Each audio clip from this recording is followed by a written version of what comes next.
In this video, let me show you how to change country and AdSense account.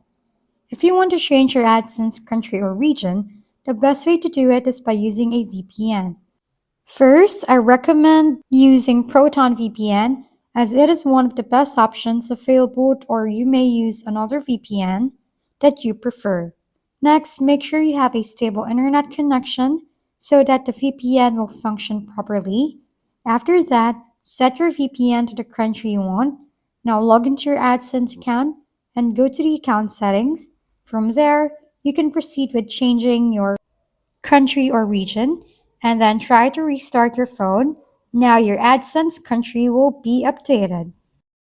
If we've been helpful, kindly give us a thumbs up and don't forget to hit the subscribe and bell button for more contents. For any questions and suggestions, comment down below.